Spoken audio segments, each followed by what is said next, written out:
Did you know the secret to making glass fit perfectly into a system is by understanding glass bite? That's right, glass bite.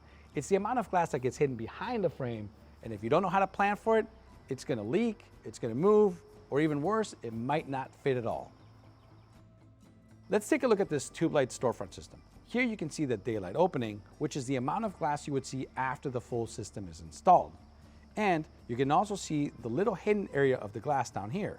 And that hidden area, that's your glass bite. And it's different with every system. And that glass bite is what allows the gasket to actually hold the glass. But it also means that the glass is larger than the opening that you're seeing. So according to our example here, if your daylight opening is 36 inches, then the glass would have to be 36 inches and 3/4 to allow for that proper glass bite all the way around. I know, it's a small detail, but getting that glass bite correctly means no leaks, no shifting, and most importantly, no callbacks. To learn more about glass, don't forget to hit the like and subscribe button at the bottom. Thanks again for watching, and I'll see you in the next one.